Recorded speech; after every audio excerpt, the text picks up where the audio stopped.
te damos gracias por este momento, te damos gracias por tu palabra, te damos gracias por tu compañía.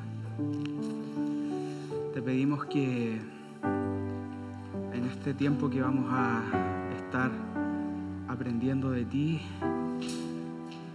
abras nuestro corazón, abras nuestra mente, para que podamos comprender tu palabra, para que podamos recibir el mensaje que tú tienes para nosotros y podamos aplicarlo y vivirlo cada día, Jesús.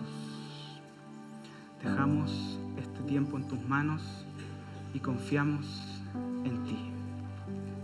Amén. Amén.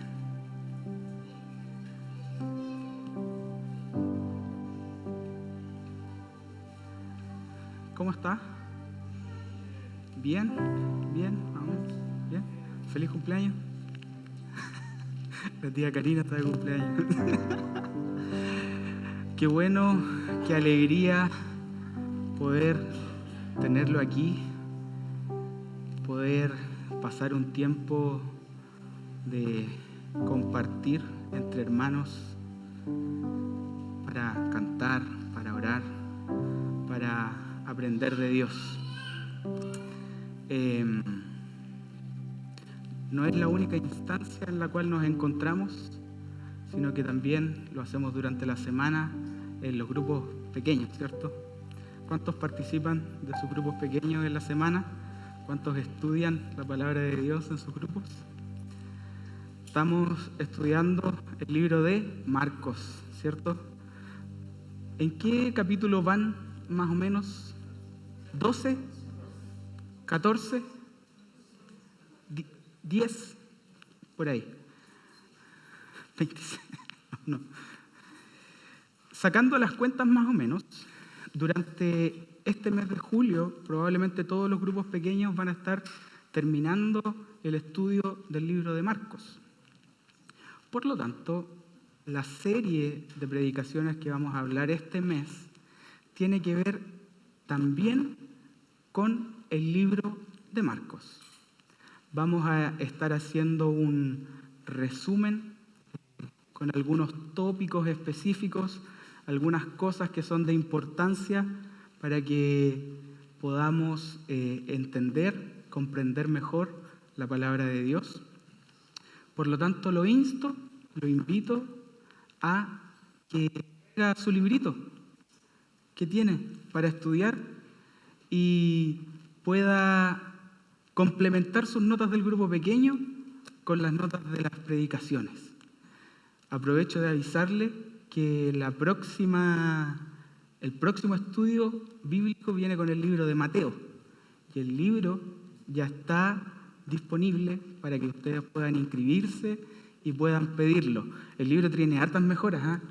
Por ejemplo, ahora las palabras de Jesús salen en rojo.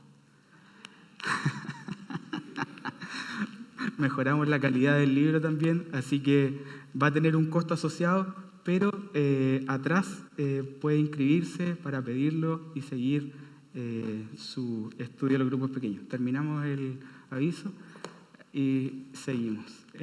Entonces, como les decía, vamos a hablar en esta serie sobre Jesús, el Hijo de Dios, basados principalmente en el libro de Marcos. No vamos a hacer un estudio tan sistemático, capítulo a capítulo, ni versículo a versículo, como ustedes lo han hecho en el grupo pequeño, sino que vamos a tomar ciertos temas puntuales, ciertas cosas específicas para conversar dentro de este mes. Así que va a estar el pastor, va a estar Maris, va a estar mi mamá también, entregando algunos mensajes. Y hoy día lo que yo quiero hacer es colocarnos un poco en contexto respecto de este evangelio para poder situarnos históricamente y también colocarnos en el contexto y en la postura específica para poder estudiar y poder entender este libro. Por lo tanto, cuando yo empecé a estudiar, lo primero que me pregunté es, ¿quién es Marcos? ¿Preguntó usted quién era Marcos? Marcos, o también conocido como Juan Marcos. Marcos es primo de Bernabé, el compañero de Pablo. Y Marcos, en su trabajo y en su escritura del Evangelio, él era compañero e intérprete del apóstol Pedro. Por lo tanto, hay unanimidad en el consenso respecto de que el Evangelio de Marcos está escrito a partir de los sermones que hacía Pedro. Marcos, además, acompañó a Pablo y Bernabé en su primer viaje misionero. Por lo tanto, también está súper relacionado con la literatura paulina. Pero se separó de ellos cuando hubo el problema y la discusión que está relatada en la Biblia entre Pablo y Pedro. Por lo tanto, en ese tiempo Marcos se separó de Pablo y Bernabé, se quedó con Pedro, pero gracias a Bernabé, el concilieri, logró traer de nuevo a Marcos a acompañar a Pablo. De hecho, Marcos estuvo en la cárcel con Pablo en Roma en sus últimos días. De hecho, en el libro de Colosenses, por ahí en el capítulo 4, es donde Pablo dice: les envío también saludos de Marcos, primo de Bernabé, desde la cárcel. Por lo tanto, este es el personaje que escribió el primer evangelio. El primer evangelio de la Biblia es Marcos. Por lo tanto, Marcos es un pionero en esta narrativa que conocemos como evangelios. Y específicamente este libro fue escrito para los gentiles, para que los gentiles conocieran la historia de Jesús. Por lo tanto, pese a que Marcos hablaba en su idioma original arameo, él escribió este libro en griego koiné, que es el idioma. Yo no soy del griego, no me voy a meter ahí porque si no me equivoco. Pero en ese idioma está escrito este libro y por eso es que él funcionaba como intérprete de Pedro. Por lo tanto, en su afán de que los gentiles conocieran la historia de Jesús, sí, lo cambiamos.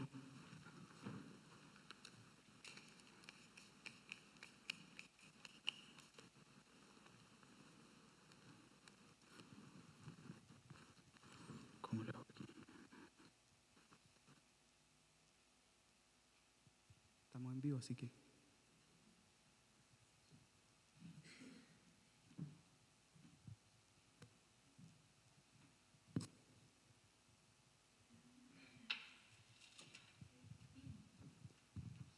Ya, ahí sí, seguimos.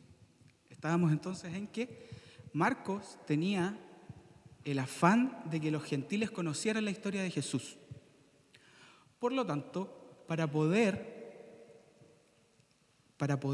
contar la historia de Jesús, él lo hace principalmente desde las acciones, más que de las enseñanzas. Por lo tanto, es muy normal y es muy común ver a Jesús relatado en este libro como un siervo más que un maestro, a diferencia, por ejemplo, como se hace en Mateo. De hecho, esto está anclado en un versículo que está en el capítulo 10 de Marcos, que dice: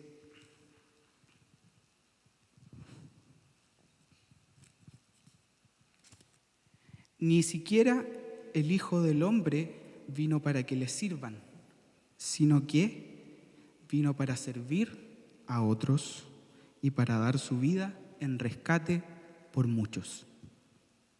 Por lo tanto, en el Evangelio de Marcos se presenta una faceta de Jesús como siervo. Y es en esa narrativa que, por ejemplo, este texto no presenta el nacimiento de Jesús al comienzo. Parte directamente con Juan el Bautista. Después viene un relato con un parrafito súper corto del bautismo y la tentación de Jesús. Y de ahí en adelante es todo Jesús haciendo cosas. Jesús ayudando, sanando enfermos, Jesús alimentando multitudes, Jesús respondiendo las incansables preguntas que le hacían en búsqueda de orientación, Jesús haciendo cosas para que los gentiles en la época de la persecución pudiesen conocer la verdadera y real historia de Jesús. Este libro se escribió más o menos entre el 65 y el 70 después de Cristo, es decir, más o menos unos 40 años después que se crucificó Jesús. ¿Cómo sabemos esto? Porque se escribió después de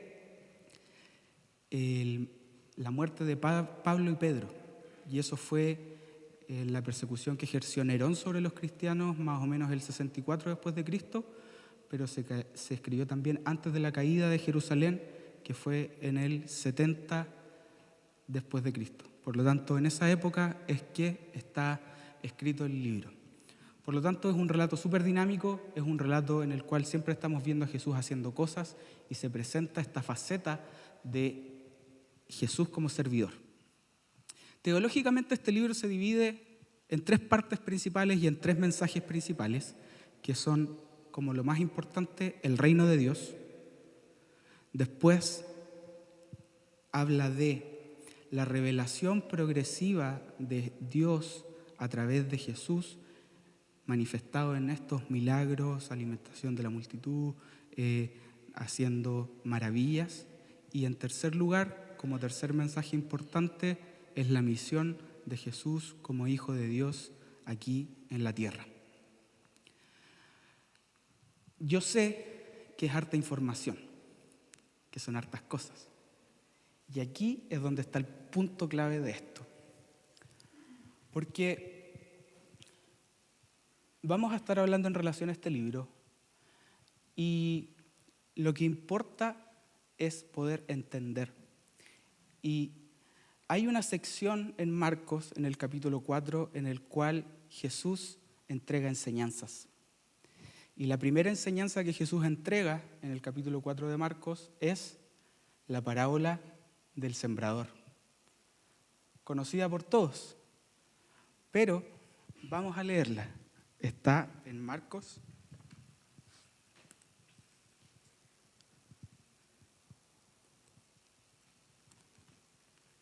a partir del capítulo 4. Y dice: una vez más Jesús comenzó a enseñar a la orilla del lago. Pronto se reunió una gran multitud alrededor de él, así que entró en una barca. Luego se sentó en la barca mientras toda la gente permanecía en la orilla. Les enseñaba por medio de historias que contaba en forma de parábolas, como la siguiente. Escuchen, pongan atención, dice en algunas partes. Un agricultor salió a sembrar y a medida que esparcía la semilla por el campo, algunas cayeron sobre el camino y los pájaros vinieron y se las comieron. Otras cayeron en tierra poco profunda, con roca debajo de ella. Las semillas germinaron con rapidez, porque la tierra era poco profunda, pero pronto las plantas se marchitaron bajo el calor del sol, y como no tenían raíces profundas, murieron. Otras semillas cayeron entre espinos, los cuales crecieron y ahogaron los brotes. Así que esos brotes no produjeron grano, pero las semillas cayeron en tierra fértil y germinaron y crecieron. Produjeron una cosecha que fue 30, 60 y hasta 100 veces más numerosa de lo que se había sembrado. Luego les dijo: el que tenga oídos para oír, que escuche y entienda. Y aquí es lo que quiero que conversemos un poco hoy día. Me pasa a mí, y probablemente nos pasa a todos, que cuando estamos en el grupo pequeño nos ponemos a leer la Biblia, o a veces cuando estamos en casa leemos la Biblia, buscamos versículos y pareciera ser que no entendemos mucho lo que estamos leyendo. Y la situación a veces es muy frustrante porque, como dice además esta parábola, Jesús se esfuerza en hacer entendible el mensaje, contando ciertas historias, contando analogías, de modo que toda la gente que lo rodeaba, de modo que todas las personas que estaban con él, entendieran lo que él quería decir. Y pareciera ser que ni los discípulos entendían. La gente que estaba alrededor de él tampoco. Y 2000 años después yo me siento a leer la Biblia y pareciera ser que a veces tampoco entiendo. Y eso genera frustración, genera falta de motivación muchas veces por leer la Biblia, porque más encima después yo llego al grupo pequeño, converso con las personas y veo que quizás algún compañero logró llegar a una conclusión que yo no pude llegar, pese a que me esforcé, pese a que entendí, y probablemente alguna persona habló y dijo algo que me llamó la atención y yo dije, ¿por qué no lo vi? ¿Por qué no lo entendí? ¿Por qué no fui yo? ¿Qué es lo que me falta? Más encima, Jesús dice, escuchen y entiendan. Y yo no entendí.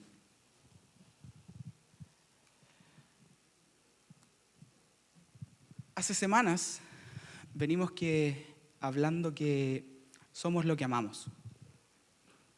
Dijimos que no conocemos para amar, sino que amamos para conocer.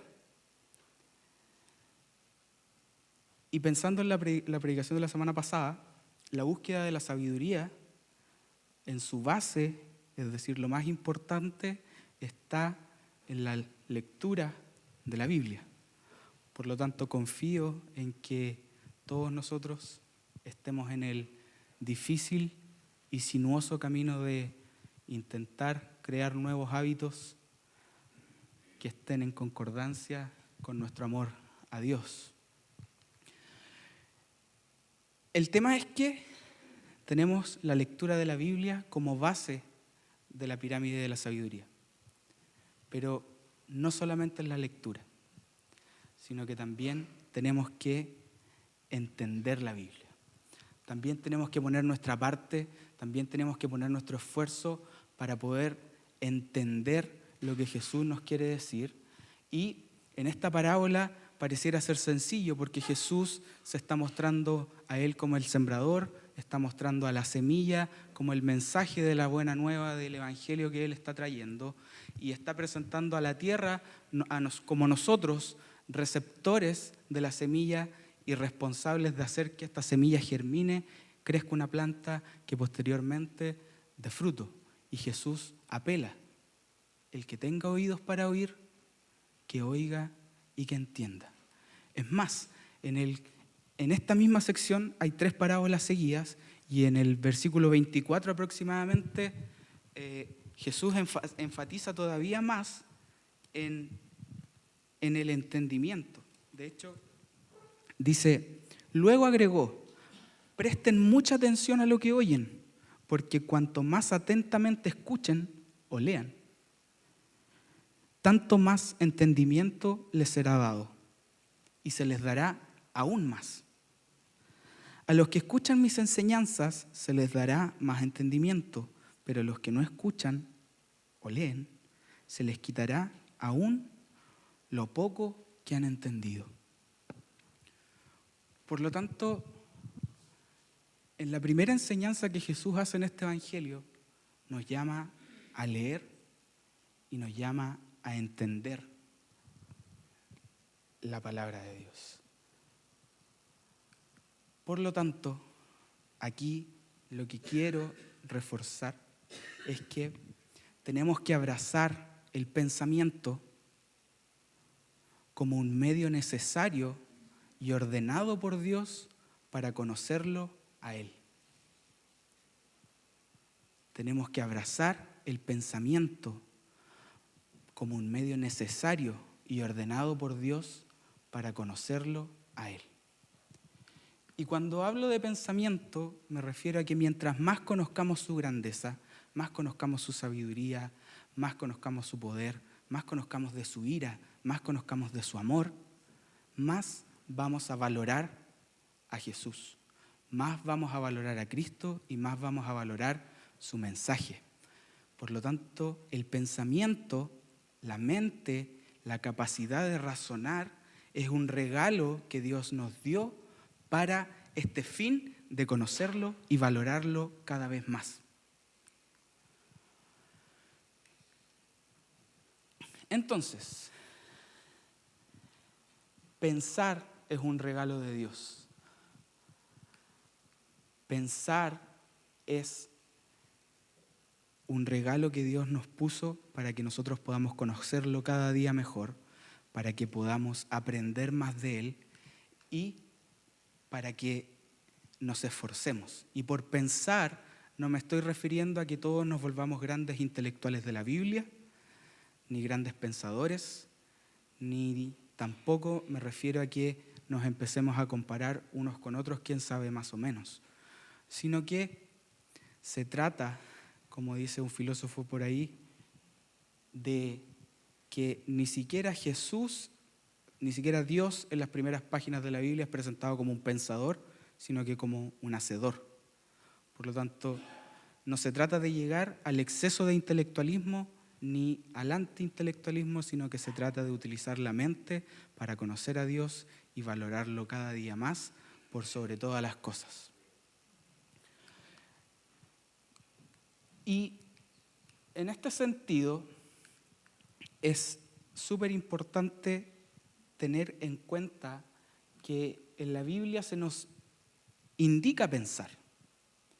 En muchas partes de la Biblia hay advertencias sobre el conocimiento con las filosofías, hay advertencias sobre la sabiduría del mundo, pero lamentablemente, decimos lamentablemente entre comillas, necesitamos usar el pensamiento para alcanzar y para conocer la verdad. Por lo tanto, el uso ávido de nuestra mente, el uso humilde de nuestra mente y el buen uso de nuestra mente es necesario para que alcancemos la verdad del Evangelio. Y en ese aspecto, todos debemos pensar, todos debemos esforzarnos, y es aquí donde aparecen nuestros miedos, me refiero, porque empezamos a compararnos. Yo no tengo tanta comprensión lectora, yo no tengo un nivel de escolaridad tan alto, yo no soy capaz de entender lo que dice muchas veces la Biblia, y en definitiva, cada vez nuestra misma mente nos está engañando y nos está diciendo, ustedes o tú no puedes entender, esto es muy complicado, y no se trata de eso. No es así. Esa es la misma mente nuestra que nos engaña y nos hace sentir incapaces de poder entender la palabra de Dios. Porque si nosotros nos vamos a Segunda de Timoteo, lo tengo por aquí marcado.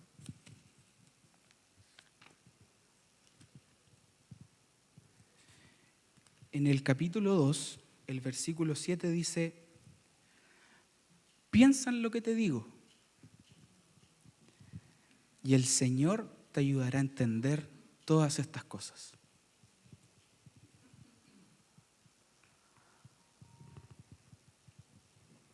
Y aquí Pablo en este mensaje nos está colocando en una tensión. Nos pone pensar en lo que se dice, por un lado, pero por el otro nos coloca el Señor es el que da el entendimiento. Por lo tanto, el don del entendimiento lo da Dios, no lo da mi intelectualidad, no lo da mi escolaridad, no lo da mi capacidad de comprensión lectora, no lo da mi capacidad propia personal. Lo que yo tengo que hacer es esforzarme, leer, estudiar y pedir a Dios el don del entendimiento para poder interpretar lo que Él nos quiere revelar a través de la Biblia personalmente. Y en este sentido, los dos van juntos. Es esencial el camino del entendimiento. Es esencial pensar y ejercer el acto del pensamiento en el camino del entendimiento de la palabra de Dios, pero el entendimiento final es un don de Dios. Por lo tanto, no se trata del esfuerzo, no se trata de la cantidad de libros que yo he leído. ¿Que es necesario? Sí, es necesario. ¿Que es bueno investigar? Sí, es bueno investigar. ¿Es bueno y es rico aprender más y profundizar más? Sí, pero el entendimiento final viene como un don de Dios. Es como, me estoy acordando ahora, creo que un teólogo que era de apellido Warfield dice, no se trata de pasar 10 horas sentado leyendo libros, ni tampoco se trata de pasar 10 horas arrodillado pidiendo el entendimiento de libros que no estoy leyendo, sino que se trata de pasar 10 horas de rodillas junto a los libros.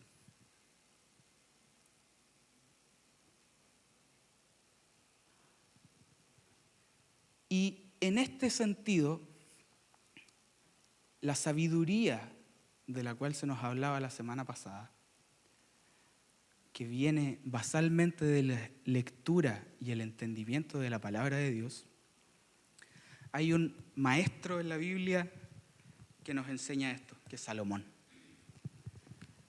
En Proverbios, en el capítulo 2,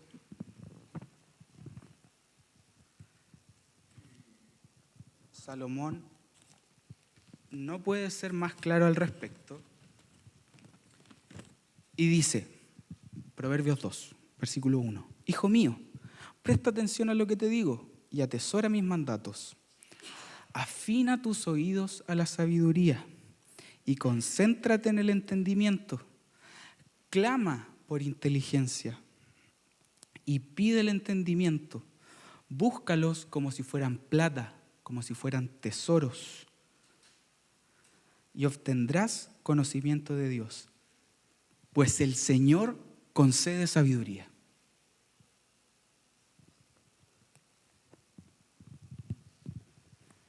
Depende de mí cómo yo entiendo la Biblia. Depende de mí o de cuánto esfuerzo yo ponga en la lectura, en el estudio. Sí, depende de mí, pero solo una parte, porque la otra parte, quien la da, es Dios. Quien concede sabiduría es Dios. Piensa en lo que te digo, esfuérzate y el Señor te dará sabiduría. Pablo, hablando en el Nuevo Testamento, igual que Salomón, el Señor concede sabiduría, el Señor concede entendimiento. Y si bien Dios se ha revelado progresivamente a través de la creación, vimos la semana pasada que estaba en las artes, en la belleza, en la hermosura, Dios escogió un libro como medio esencial y fidedigno para que nosotros conozcamos su historia. Por lo tanto, en este camino de entender la palabra de Dios, Dios nos está mandando a leer. Básicamente es eso. O sea, aquí está todo, lean. Y yo voy a estar con ustedes mientras lean. Por lo tanto, hay que ejercer el hábito de la lectura de la Biblia. Y es un hábito, es un entrenamiento, y es doloroso, es difícil, es frustrante, como muchas cosas difíciles en la vida. Pero estos procesos que a veces son difíciles, dolorosos y frustrantes de entrenamiento para habilidades que se convierten en algo natural más adelante, son los medios que generan mayores alegrías al final del proceso. Por ejemplo, manejar. Pisar el embriague, sacar de a poco el embriague, pisar el acelerador, pasar el cambio, prender la luz de al lado, girar, estar pendiente del retrovisor, mirar el otro. Son un montón de habilidades que uno tiene que generar. Y al comienzo es difícil y no todos logran llegar a este proceso porque es un proceso muy estresante, muy difícil y que requiere coordinar muchas cosas. Proceso doloroso, frustrante y de entrenamiento. Pero cuando yo aprendí a manejo, voy a los lugares que quiero y más encima me voy conversando con mi esposa al lado. Pero primero tuve que pasar por este proceso de aprender, de entrenar, de ver lo difícil que era, pensar en que mientras estaba sacando un poquito el pie del embrague tenía que ir pisando el acelerador y pasar el cambio y después cuando el motor sonaba, ¿cierto? Y estaba muy forzado, pasar al otro cambio, hasta que yo lo tuve como natural, recién ahí puedo hacer más cosas mientras manejo. No hable por el celular mientras maneja, eso no se puede. Pero es así. De hecho, mi papá siempre decía, tienes que sentir el motor. Ahora entiendo lo que es sentir el motor. Uno cuando va acelerando sabe cuándo tiene que pasar a la siguiente marcha. Pero eso es después de un trabajo de entrenamiento y de un proceso natural que es doloroso. Y esto es parte de la madurez, hermanos. Eso se llama el principio de la gratificación postergada. Si es que yo no estoy dispuesto a pasar por un proceso de entrenamiento difícil y doloroso porque quiero obtener una alegría inmediata, me estoy perdiendo las mayores alegrías de la vida. Y esto mismo sucede con la Biblia. Yo tengo que leer, buscar,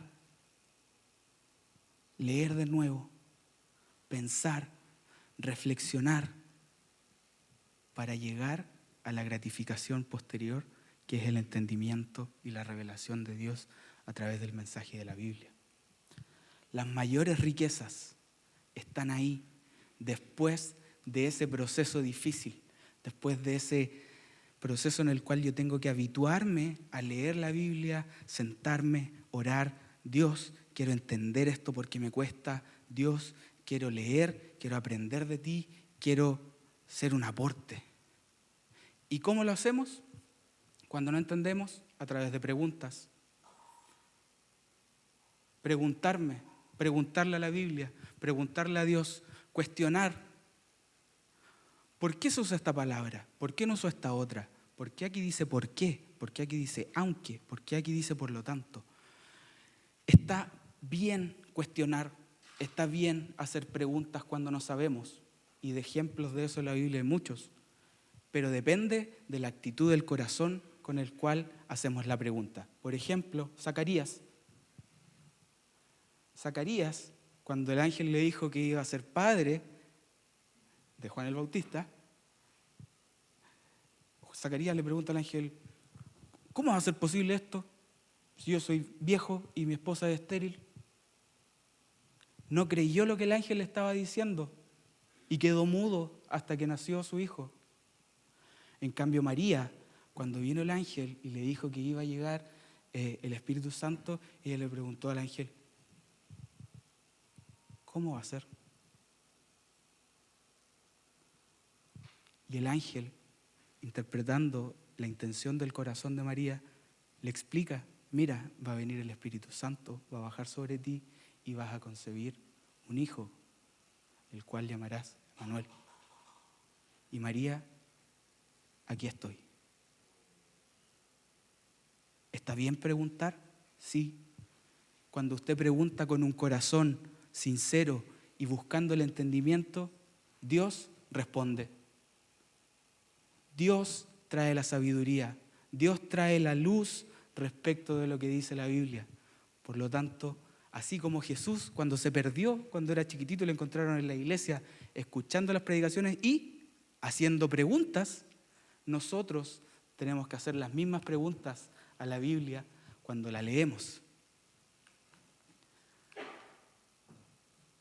Así como Pablo le indicó a Timoteo, piensa en lo que lees. Tenemos que involucrar nuestra habilidad de racionamiento cuando escuchemos y cuando leamos la palabra de Dios. Y aquí vamos a hacer el claro ejemplo de cómo se hace esto. Y vamos a volver a la parábola del sembrador, pero desde otra perspectiva, la perspectiva de Mateo, que es el mismo texto que está en la Biblia, en la cual en el capítulo 13 Jesús explica la parábola del sembrador.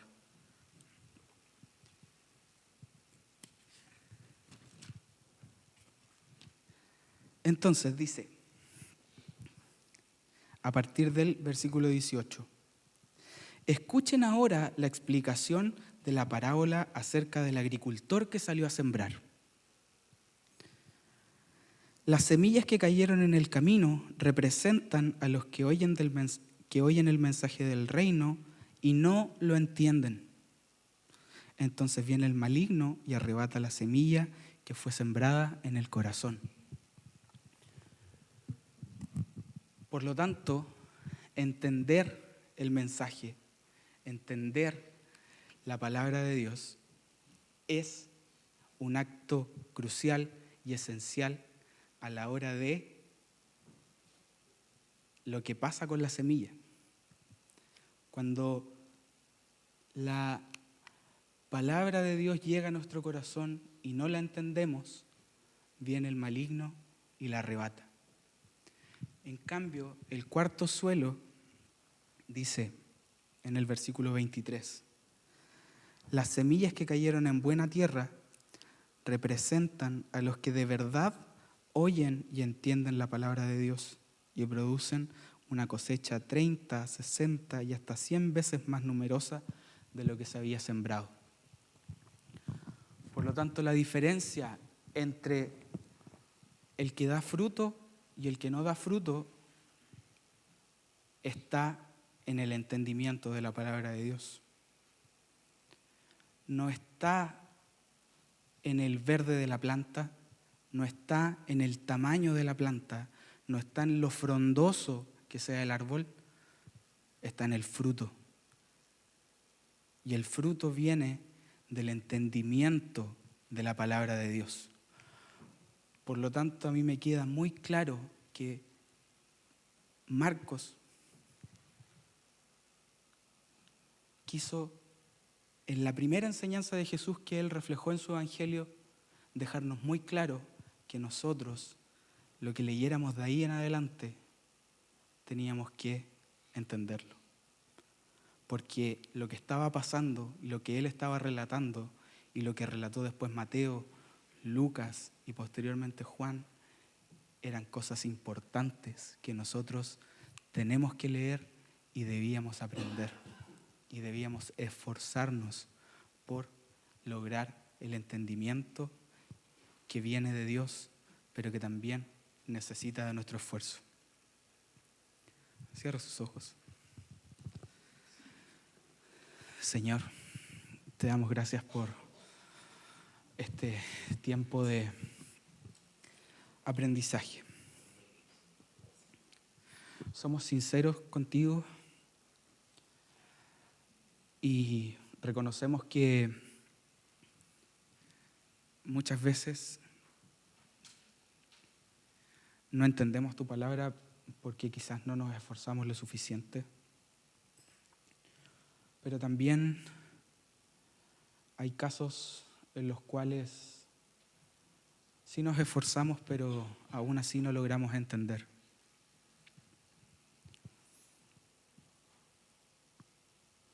Y te queremos pedir